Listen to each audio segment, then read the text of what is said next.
recording now. Those who don't wanna be in the picture, please be in it anyway. It's gonna be amazing. Uh, and yeah, got stuck in Australia, and then I was in fact flying. I should say I was flying to Iran, from Iran back to London, London to Melbourne. And they asked me from Success Resources, would you go back to Iran?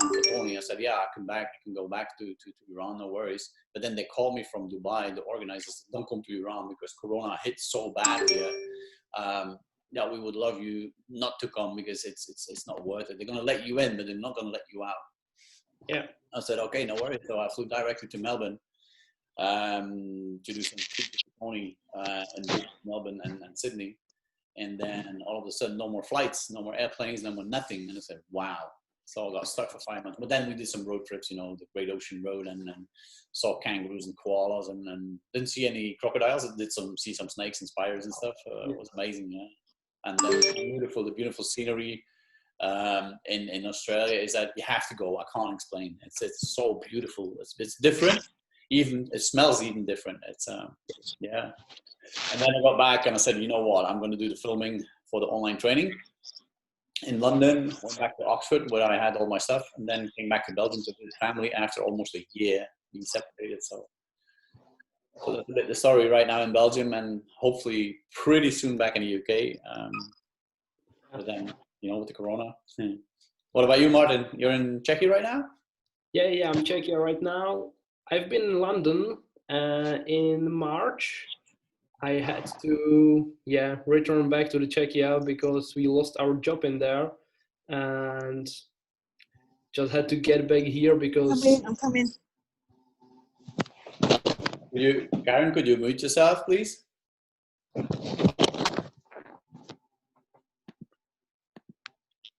I've got to leave, I'm sorry. Yeah, please, if you can mute yourself, that would be great. Yeah, I'm going to leave anyway, so. No worries. Have an amazing day, Karen. Yeah, I'll catch you. It's recorded anyway, so don't worry about it. Okay. Take care. Yeah, Martin, sorry for the interruption. Don't worry, no, it's all right.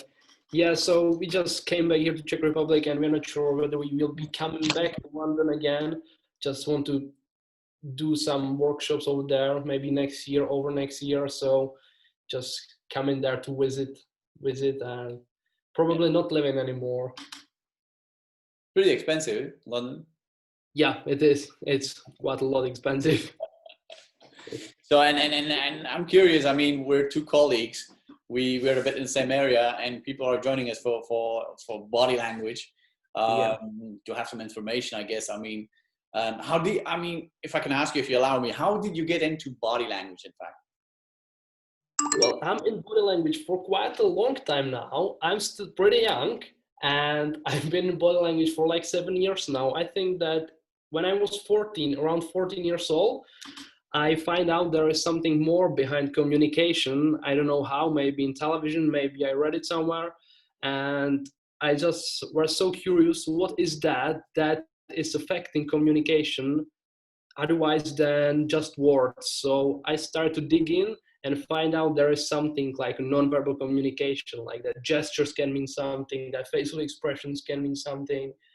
And because I was very young, so I forced my parents to buy me the first book on body language. It was by James Borg. Okay. And I read that book like 4 times. And that's my start. I really fell in love with that when I find out that it's actually that important. Then was quite a long period, maybe like 3 years. I've been just studying about it, not very much using it. But after that time, I find out that I can deal with people quite well. I can achieve the communication goals that I set pretty easily, and not like the other people. So I started to think about that and make the extra effort to find out why is that. And that's my journey to get into the body language seriously. And when I moved to London, so 3 years ago, I believe, I put my knowledge and my skill to test, and it worked. I find job in first 14 hours living in London. What? Yeah. Wow. Yeah, it was amazing journey. And then I found this life coach. I'm still working with him, and he helped me to create like to start communicating this body language thing with the world, and that made me what I'm now. Oh, wow. Wow, that's amazing, man. That's an amazing story. I mean, Yeah, and what's you're your pretty story? young, right? I mean, but that doesn't mean anything. I mean, when once you master your knowledge, I guess it doesn't matter what age you have. I have Yeah, a bigger problem with people who are 19 saying they're a life coach. it's a What big do they problem. know Yeah. about life? Body language is a real science, isn't it? Yeah, yeah, It's it's like how do you, if you want to know how a car works, you know, you have the engine and the engine exists of this and this and this, and if you do this, this happens. And I mean, it's body language. It's a bit too black and white, but yeah. it's almost the same thing, isn't it? Yeah, I started my journey in 1995. I'm going to spare you the details before that. But in 1995, I took a decision to start a business in the personal development area, and I had everything in my so-called supermarket. Like I had NLP, and I got body language, and I got health and wealth, and you know, name it, I probably had it. However, the only thing I didn't have was customers. And somebody said to me, "Hey, you have to have a niche." And I went, "Yeah, sure." And I went home and I said, "What's a niche?" I mean, I learned it the hard way. Yeah. I was not really educated in the industry, and but one thing after another passed. Okay, came by, and then yeah, finally, I remembered myself as a kid, always watching people, always observing people, and then in the army, the same thing. Joined 7 years in the army, armed forces. Had an amazing time there as well. But also observing as well, and then finally, you know, I was questioning, what is it, that red line, that red fine line in your life that comes back all the time? I mean, and some people said, how do you end up with body language? I said, when I look back, you know, you got that first period of your life in between 1 and 12 years old where you accept everything, you know, whatever they say, oh yeah, is that true? Oh, wow, awesome. And why this and why that? And you got a million questions. And for those who have kids, you will admit that that's the way it goes. You know, your kids have millions of questions, and you give them answers, and they're like fish, you know, they eat it, they love it. But once they turn 12, 13, 14, that changes tremendously. And we call that puberty, right? Yeah. Some of them go through it, some don't. And in that period of time, we don't expect or accept nothing anymore. It's like, whatever you say, it's no. What do you know? And sometimes that goes very far with your own kids. I mean, I've got 4 kids. Tell me all about. I mean, and what happens is that you experience life from a complete different perspective.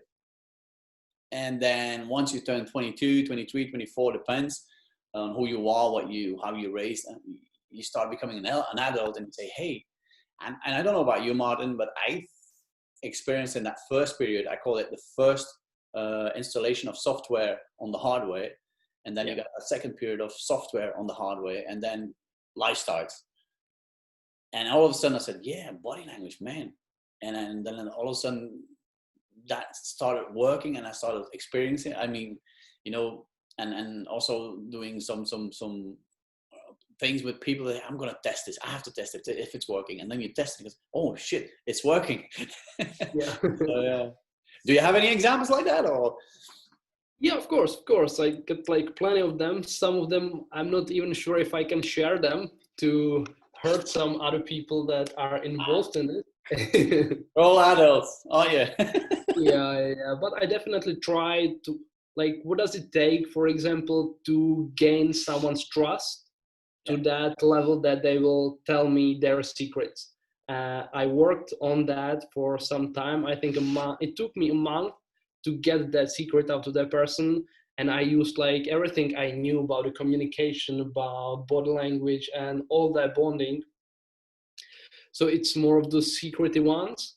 And then I said it in one interview as well, but it was a great example. It's like a year and a half ago when we were with my wife in a pub in London. Mm-hmm. We really wanted one couch that was over there, and some old man was sitting there. And so I was thinking how to get that couch. And he dropped something, so I helped him to pick it up, and he left. It was all right. I thought that the table and couch is mine. So I sit on that couch and I saw a huge bald guy coming to that sofa where I was sitting. I was, whoa, what am I gonna do right now? Uh-huh. So it was like, okay, I can't back up. I have to come up with an idea how to get that sofa. So the program in my mind ran, okay, so I have to have a confident body language. I can't step back and so I like went to that fight. And when he came to me, he was like a head taller than I am. And so I was experiencing everything as I believed it is necessary to win that situation. And it actually helped. It worked. It turned out he's a Russian person who came to the London because it's better life there. And we end up talking for like 5 minutes. When he saw that I'm not afraid of him, I'm not backing down. So he completely changed his behavior. He dropped this intimidating body language, and he was all friendly. So that's the huge experience I had, the power of body language, when I actually didn't believe that much, but the body language did its job properly. Yeah. So would you agree that when you use body language, I mean, for those who are attending right now, this is very important. If you produce a certain body language, you're producing a certain energy as well, I guess, and then you send it out. What I learned in the past is that these are, numbers. Numbers are very, just numbers. It can be more, can be less. But I learned that 40 bits of data has been transferred in the conscious mind, what happens in the moment. So the taste and the hearing, the seeing, and then the touching is 40 bits of data per second is being transferred from one person to another.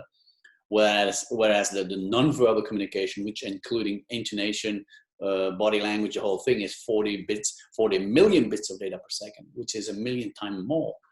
And that started me thinking like, hey, this is an energy on a certain frequency that you produce and project, and then that is processed and the other person comes back to you. And somebody said to me, yeah, that's why the outside world is in fact a reflection of yourself. And I said, wow, this makes sense. I mean, because when you produce and you send it out and it comes back, why are you surprised? I mean, if you're angry, anger will come back. Yeah, it's a great principle. Yeah. I mean, so what can I ask you? Did you have any experience, like life experience in an audience that you say, hey, I had an experience I will remember for the rest of my days? You mean like while public speaking, or? Yeah, like in public speaking, like you're invited to go to speak on a stage, and there's like a room with, I don't know, 5 people or 1,000 people, doesn't matter. But where you had like an interaction with somebody? I have only a positive one. It was my first speech in Prague. It was like the manager team in a company I used to work for. And it went really great. I was preparing quite a lot for that speech because I've been nervous. Obviously, it was my first speech. But they were so supportive that I will remember that for the rest of my days, I think, not because of the bad interaction, but because of the good interaction. They were really like great people to support me on that journey. Even if I didn't admit that it was my first speech, they were supportive anyway. So I will probably remember that. Yeah. So Jennifer is asking, I'm curious if there is only one thing we can learn from body language for business, what would that be? That's a good question. For business, what would that be? One thing, you can learn 1,000 things, but one thing, I don't know, what would your advice be? I mean, biggest one thing is facial expressions. It's a great tool, especially in business. It's a very comprehensive one, quite a difficult one, I think, but it's very valuable once you master that. You mind the micro expressions? Yeah, micro expressions, facial expressions at all. The micro expressions are like even more advanced than. What I learned from business, for example, is that, so we have a right brain and a left brain. And the right brain is connected with the left eye and the rest of the body, right? You would agree, right? And then the left brain, so the right brain, the left brain is connected with your right eye and the rest of the body. So the right eye is your rational eye, your left brain is your rational brain, right? So what I learned is, and it's working all the time, is that when I speak with people about business and we are talking about emotional things, I will slightly turn to the right and show my left part of my body and look with my left eye and their left eye. And why is that? Is that because if you look with your left eye into the left eye, you're in fact connecting the right brain with the right brain of the other person. And that's about emotional things. And when it's about business and agendas and stuff, I would turn slightly to the left and show my right side of my body and look with my right eye into their right eye, which is connecting the left brain with the left brain. And what I experience is that the results, the outcome is completely different because you're connecting the correct brain with the correct brain. You're talking about rational things to somebody who is listening in a rational way. And then emotional. And how did I remember that? I mean, I love cars. I don't know if you love cars, but I love cars a lot. I mean, in love with Aston Martin lately. But but what I mean is that, how shall I say this? Is that Rolls-Royce, the logo of Rolls-Royce is RR. Mm-hmm. So your right eye is your rational eye, and the rest is history. You know, right rational, Rolls-Royce, and then left emotional. It's a great mnemotechnic. So if you remember Rolls-Royce, the rest is history. And that's what I learned. I mean, Jennifer, is that an answer to your question? Would that be maybe, confirm on the chat? So a question from Deep. Hi, Deep. Yeah, that was great. Thank you. All right. So Deep is asking, how can we gain greater trust or connection in our more intimate relationships using body language? I'm just making notes, which is why I keep looking down, by the way. Yeah, no worries. So it's good. I mean, I love it like this. People having questions. I mean, and is there anybody like Nikki, Mitra, Alan, if you have questions, please shoot. We're here to learn. And even me, I'm still learning. Simone as well. Jennifer, if you have more questions, please shoot. How can we gain greater trust on connection in our intimate relationships using body language? Good question. Yeah, it's a good question. Like, people ask me. Yeah. Do you have an answer or? No, you go first. Okay. What I would advise, my advice would be is that be yourself. I've got a lot of people saying, hey, you can fake it until you make it. That's true. I even posted a while ago, Angela Merkel, from Germany. I don't know what her position is called. It's not president, but she has a high position in Germany, Angela Merkel. Prime minister, something like that, maybe. Prime minister, yeah, or counselor. Or, in fact, but she's always standing like this, always. So there was a picture on the internet, and I just copy pasted it and put on top, stop playing with super glue. I mean, she's always like that. The thing is, you can fake it until you make it. But in the long term, you're lying to yourself and the other. And that could create a bomb that explodes, and you can't repair things anymore afterwards. So people say, what body language should I use? I said, none. Be you. Yeah.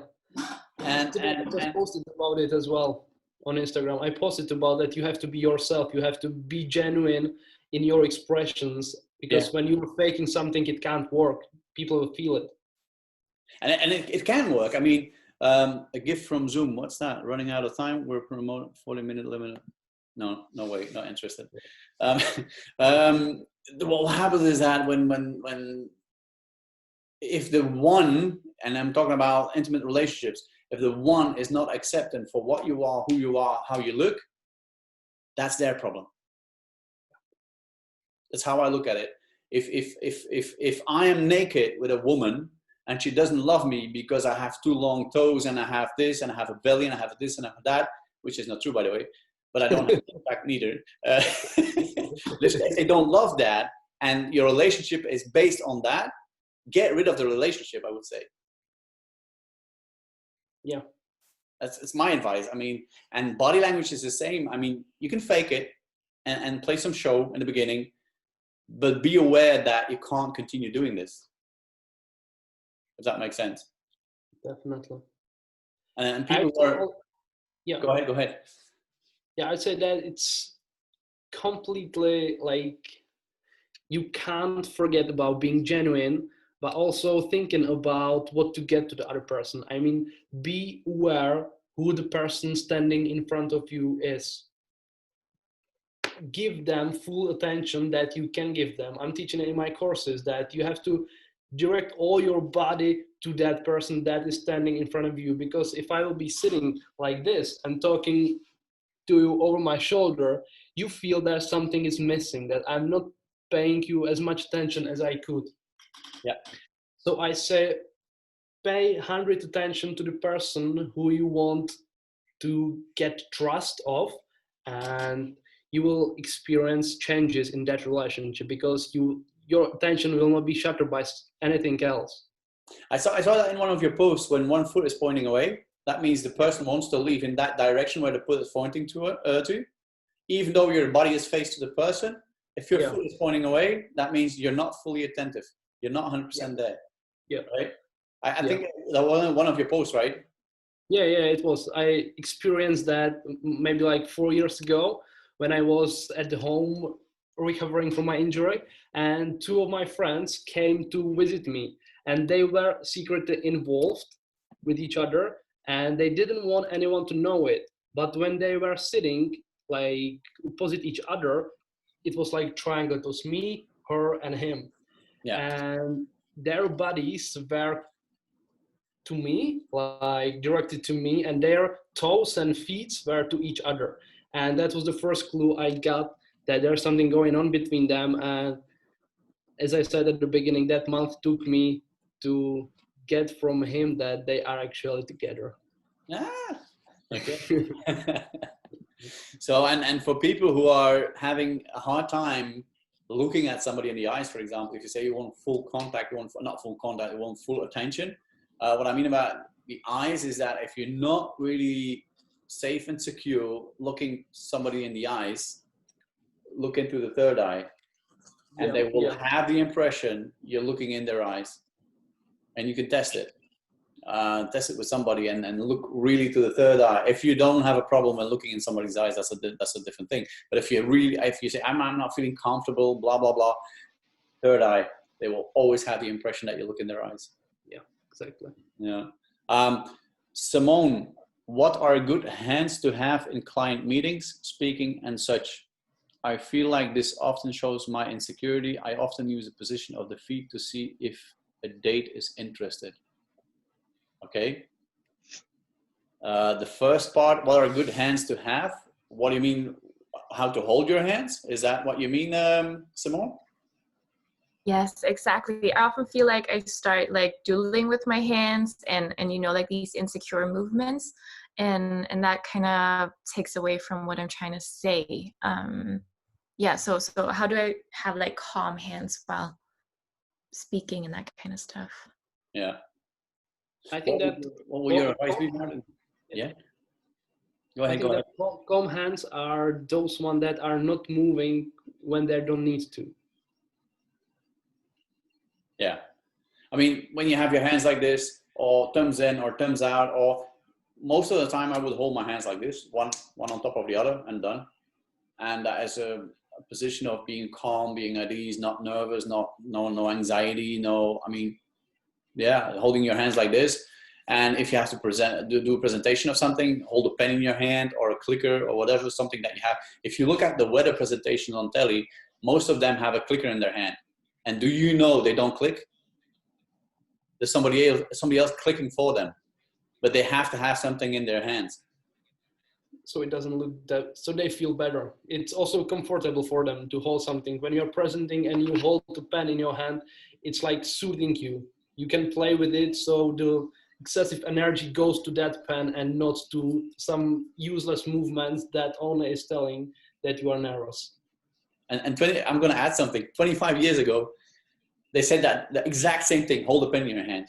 And if you forgot something in your speech, drop the pen and then look for it. It will give you time to think what you should talk about. That's awesome. Yeah. Oh my God, that's amazing advice. So Simone, and for your hands, and then I often use the position of the feet to see if a date is interested. Could you explain that, Simone? Yeah, because I actually knew the thing about the feet. I have a background as a dancer, so body language is something that's very important to me and that I always use. So whenever I'm approaching a person and I'm interested, I've always used their feet to see if the interest is there as well. And also if we're on a date and I'm not sure about the chemistry, I always go to see the feet. And if I know if the feet are pointing away, then yeah, we don't have to order dessert. I do hope you don't focus on the feet only. No, I don't. I also look in their eyes. Just every now and again. Oh yeah, that was too tempting. I mean. And if you want to check how is your date doing, touch them. Like accidentally touch them.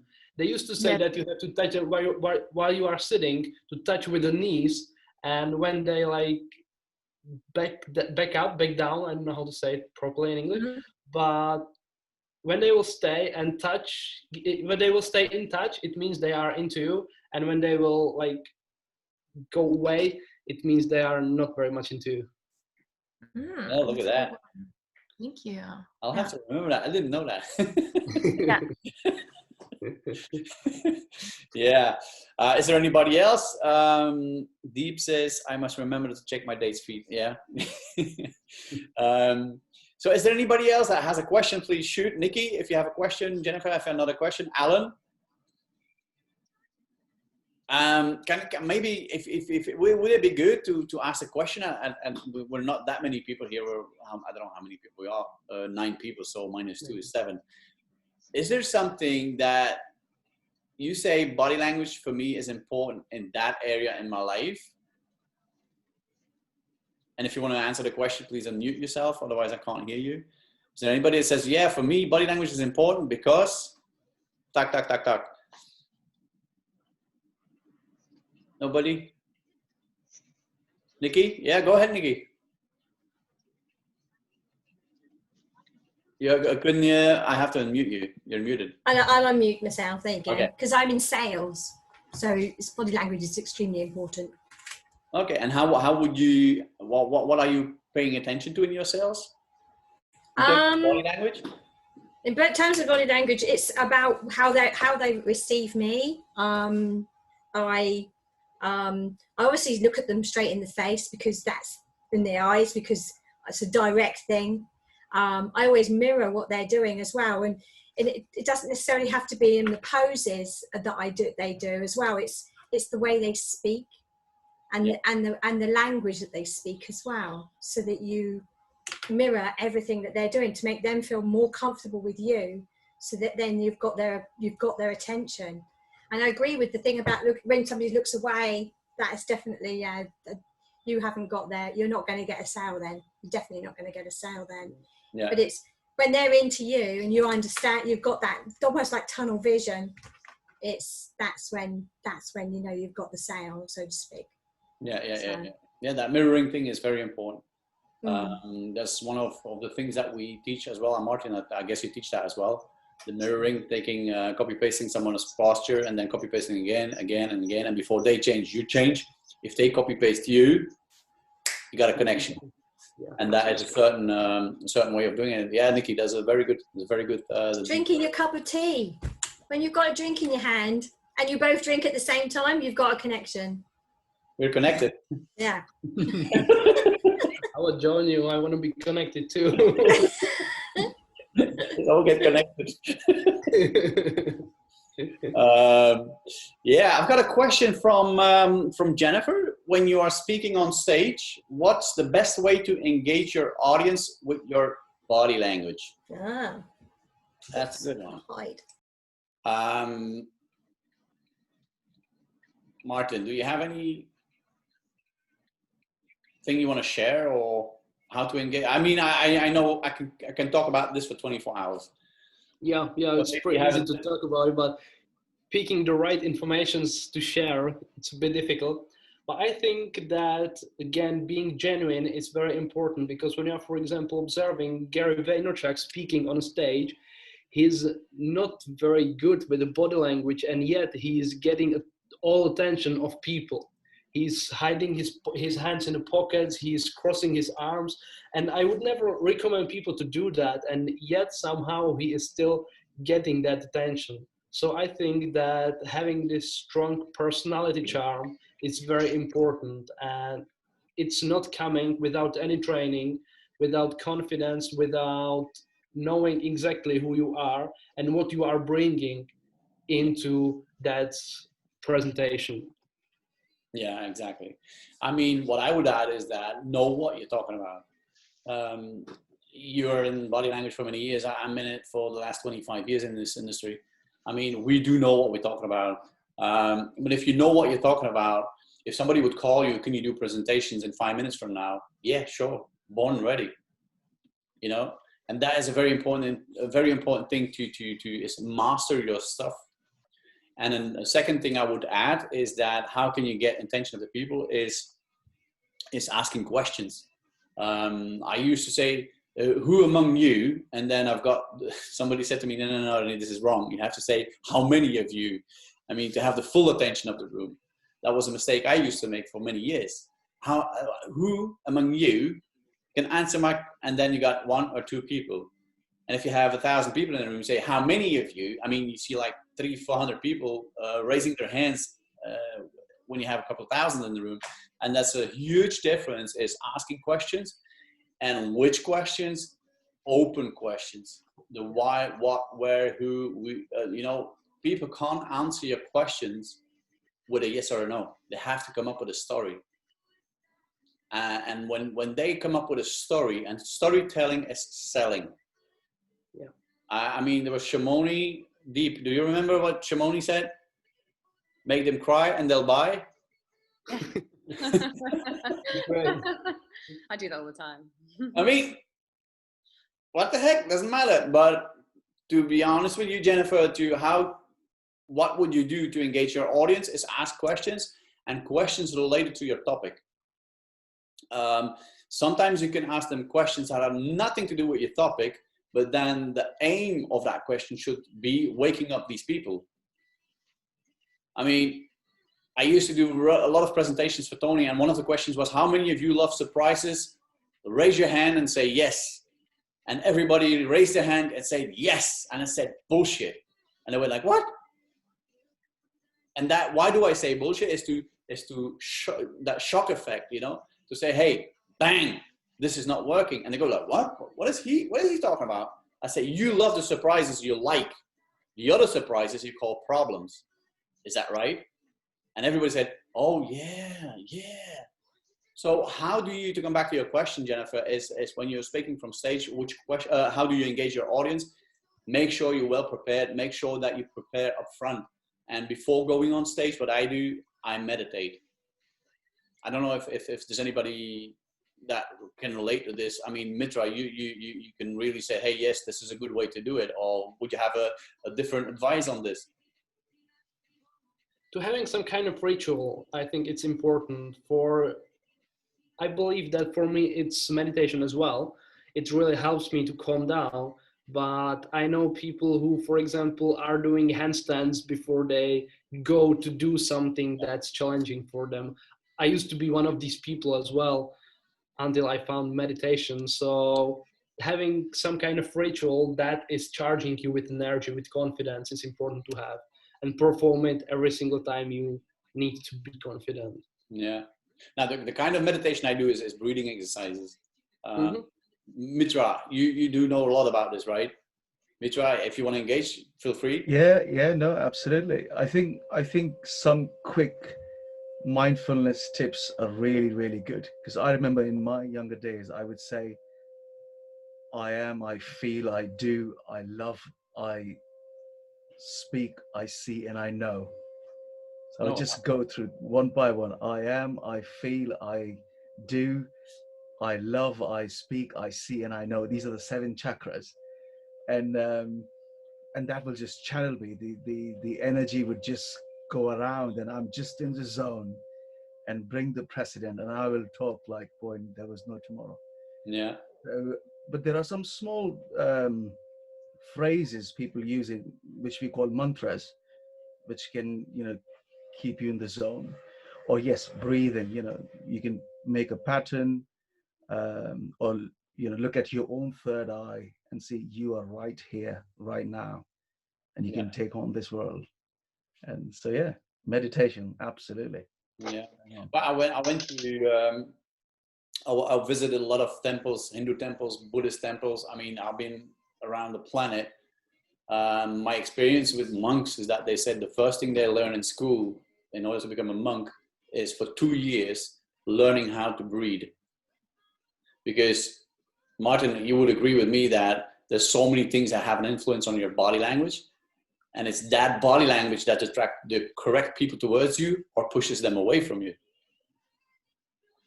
Yeah. And yeah, what I learned is that also breathing, if you're angry, your breathing is different. If you have fun, your breathing is different. If you're crying, your breathing is different. And going on stage, I learned from Tony as well, is to do some power moves. So you have your meditation, some power moves, and then you go on stage and go, and everybody, what? But yeah. So I'll give you a simple one. Please. Give you a simple one. When Mm-hmm. we're anxious, we breathe through our chest. You'll see it.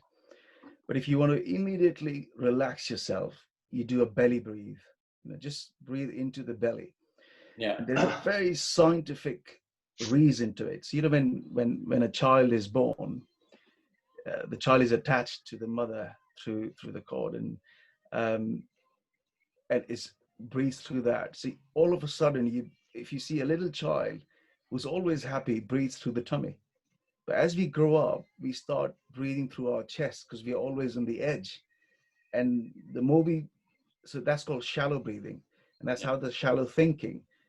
But when you calm, you breathe in your belly, and immediately you'll calm down, immediately. And that's the child effect of it. You will never see a child breathing through their chest. They're always breathing through their belly. That's so correct. I learned that from my mom. She used to sing in the opera. And I love, I don't know if you guys love opera, but I love it a lot. I mean, I love AC/DC too, don't worry. But and I used to watch Pavarotti and Placido Domingo and all these opera singers, and you can literally see them. Mitra, that's so correct. You can see them breathing through the belly. All these opera singers are breathing through the belly. That's so correct. Yeah. And it has an influence on your state, and it's that state that will produce a certain body language. Also, Martin, when you're breathing, it's also when you're breathing to your chest, you are getting nervous, and when you are getting nervous, your immune system is dropping on its efficiency. So it means that when you are breathing to your chest, you are sick more often, and your thinking is not that clear as it should be. So that's the reason why to learn also breathe with your belly. Yeah. I'm driving. What were the chakra affirmations again? John Harrison. John Harrison, I would like to introduce you to Mitra, who is a specialist in mantra, chakra and mantra and thing. I mean, Mitra, that's correct what I'm saying? Yeah, I've put the chants down under his question. Okay, awesome. Guys, if you want to download this chat, on the right side, if you click on the bottom of the screen, chat, and you click on it, you'll see that on the right side there's a chat box, and in that chat box there's 3 dots on the bottom. If you click on that, you will save the chat for you. So if you say, oh, I want to keep that information, click on the 3 dots and save it for you for later use. Martin, if there's one advice that you would give to someone in this group, because we're going to record this, we're going to put it on social media as well. If there's one advice that you would give as a body language expert, what would it be? Be present and look at people around you and feel people around you and react to what you see, what you see, what you feel, and not what you think that you see, what you feel. Like, being actually present is, I think, very important for being a good communicator, and also being good with body language. Because when you are reacting to what you think you see, it's a problem. a lot of misunderstandings are happening there. So you have to like get rid of that middle step of thinking and seeing, reacting, observing. You see that the person is nervous, and it's better to start working with that information right away and not to start thinking why he can be nervous, because there is no chance you can find that out. You can't see what's in his head. You just can't figure it out. So work with the information you can see right away. Yeah, yeah, exactly. It's a very important one. I would add, ask questions to define who they are. And so I use it 4 basic characters, not more than that. I mean, there's millions of studies about it. But the 4 basic characters is somebody's a team player or a solo player. They are extrovert, introvert, they're emotional and or rational. And when having that or asking these questions, I can find out if they're, for example, if I'm talking to a rational person who is a solo player and very calm and soft in the way they speak, what I would do is level to that level of speaking the same language, if that makes sense. So if I would say I'm a red one and I'm talking to a green one, I would talk green language and not my red language. Yeah. And what happens in the end when you leave, that person will say, oh, wow, that's the first person that understands me. Also, depending on the situation, I mean, in a relationship, you have to be you, right? But if you're in business and you level, right? And you can even have chat, even in a relationship, if you level, you can have a chat about it with your spouse or with your husband or wife or whatever. Hey, do you know what I just did? I was leveling. You know how that works? I really want to be on your level. I want to know how you think. Because so many people don't level in relationships. They don't level. They oh, me, I, and the rest, yeah, that's for tomorrow. And tomorrow never comes. We all know that. So I would add that. I would say it's so important. Be present. Be in the moment. And ask questions. Just another one of the sheets, please. Horizontal grain. That's yesterday, I think. John, can you mute yourself, please? You can mute him. You can mute him from your right. You should be able to mute it, right? Yeah. But go ahead, participants. Go to more and then. Yeah. John. Yeah, it's gone. Oh, it's gone. Yeah. Sorry, John. You were saying something about a certain place. Anyway, but what I would say is that, I mean, find out who they are. Level by what Nikki said is about mirroring. That's also a way of leveling. Ask questions. Make sure you're speaking the same language. And if you're in a relationship and you really want to have that very important high level and level relationship, have chats about it. I mean, don't be shy. It's your partner, for God's sake. If you can't have these conversations with your partner, get rid of that partner, I would say. That's right. Anyway, don't get rid of your partner right now because I said so. But yeah, that's what I would what my advice would be as well. And follow what you said. I don't know if sorry I'm driving. Then I'm feeling yeah. Oh, Mitra, thank you for sharing that. Okay, thank you. Okay, Martin, you're in business, right? Yeah. Yeah, because as I see, it's 10 minutes to 4. I would like to ask: is there anybody else? Sorry, and welcome, by the way. Is there anybody else that has a question for Martin or for me? Bring it on. Don't be shy, and remember to unmute yourself. I think we have a question as you're moving. I was feeling into a question that was just coming to me, which was just like, how can you feel or sense if someone's being like genuine with you or not, or like, can you pick up signs on other people, like how, I don't know, like I'm just thinking like if something's off. I know intuitively we might pick that up anyway, but just curious. So to find out if somebody is genuine with you. Yeah. Yeah. Or if there's an authentic connection happening or something. Yeah. Martin. Yeah, I think that like the metaphysical one is that you feel it's right, but more analytical approach is that their words are matching their body language. when there is a congruency of that person, when you feel that he is saying and he is doing exactly the same thing, that person is genuine and it's worth to be with that person. But when he's saying I love you and he's not saying it with his body, with his nonverbal communication, which in this case, for example, is about 90% or maybe more, that person is fake and he's not genuine with you. So be aware of the differences and the same things in between nonverbal and verbal communication. It's like if they would say, I love you. Yeah, exactly. Or I love you. Yeah. What I would suggest is that, again, I'm always asking questions. When people are answering your question, an emotional question with an emotional answer, but they look the wrong way, for me, that's a red flag. I mean, if you look to the right, that is a construction of something. Looking to the left, in general, it's far more specific, but in general, if they look to the left, it's a memory to sort of remember something.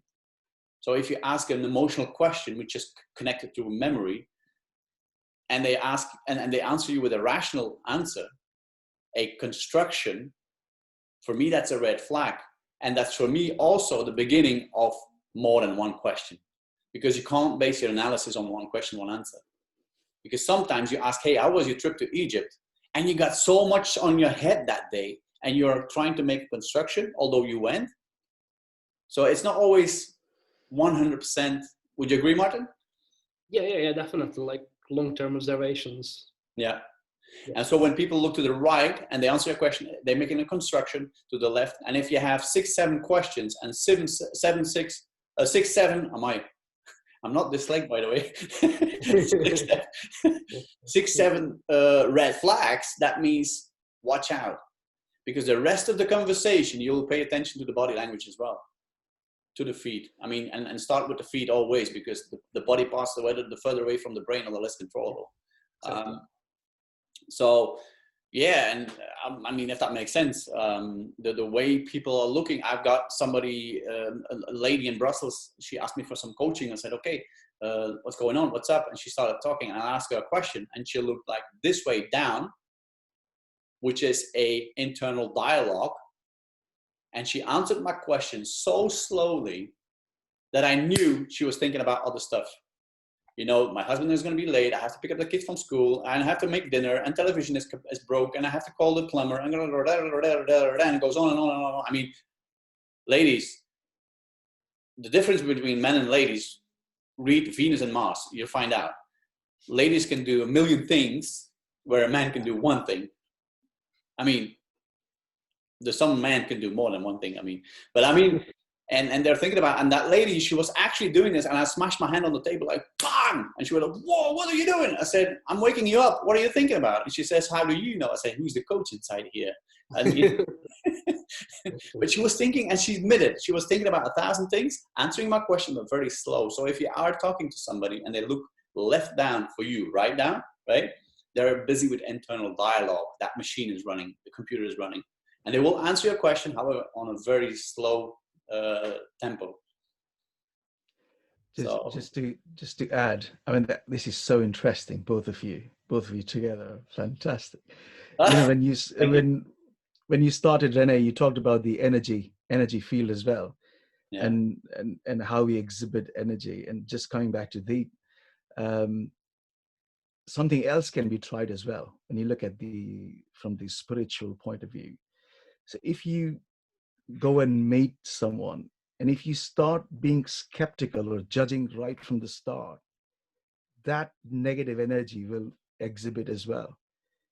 So if you go to somebody from the feeling of love and openness, they will instantly catch it. But if you're on your guard, you know, it's a non-verbal signal that goes on. So same as in chakra system, you know, we vibrate a certain energy level. Every chakra vibrates at a different energy level. So if you're coming from the heart, it's 419 hertz frequency. So if you want to relate to the connection of love, and you start with the thinking, oh, he's going to cheat on me. oh, he's bloody doing something else in the corner, then it's the start itself has broken it. You just jump into it, and if the other person is not to the mark, it will happen one way or the other. So yeah, just to complement Rene and Martin's theory. But Awesome, man. Awesome. Thank you for that. That's really important. That's valuable information. Thank you, Mitra. Martin, we'll have to wrap it up a bit. We're almost an hour here online on the Zoom. Martin, if people would like to find you and learn from you, how can they find you? Probably the best way to find me is on Instagram, which is semerat./Martin. And this is my main platform. I have all my courses posted there.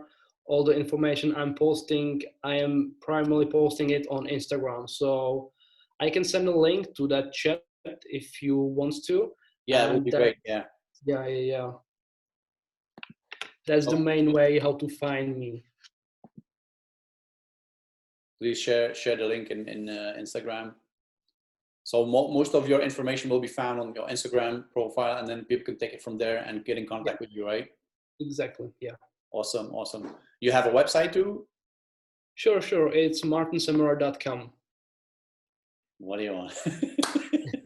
Easy peasy. All right. If you wanna learn from Martin, please go ahead. Find him on Instagram and on his website. And for me, it's the same thing.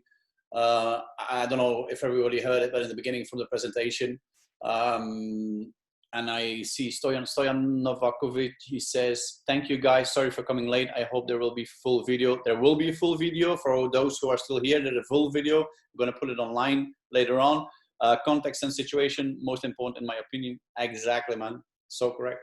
So where can you find me? On my website, renedeceuninck.com. It's the same as yours, Martin. And then Gary V one day said, "How many platforms should you be on in this industry?" At least 10. I said, "Don't worry, I'm on 24 different platforms. So if you can't find me, you definitely have a problem with your Wi-Fi." So if you want to know more about what I'm doing, what I can offer you, there's online training, there's offline training, there's all one-on-ones. There's, check my website, you'll find out. And hey, Martin, thank you so much for joining. I really appreciate that. Thank you very much for having me. Yeah, no worries. I mean, it's great. I mean, it feels great to me to have at least a chat with a fellow speaker in the same industry. I mean, the same field. Always, yeah. And who knows, in the future we'll do it again, but a bit more specific into body language. What do you think, Martin? Would that be? It would be great. Yeah, I really enjoyed that, so we can do it again. Awesome. Hey guys, thank you so much for joining us. I'm gonna share my website too.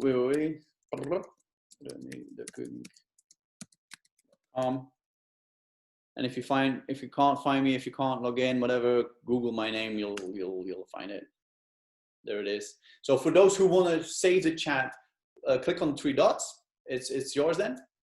And for those who want to take contact with Martin or with me, please feel free. Don't call us in the middle of the night to say you can't sleep. However, with that anyway. Never know what. No, you call Mitra for that. Awesome.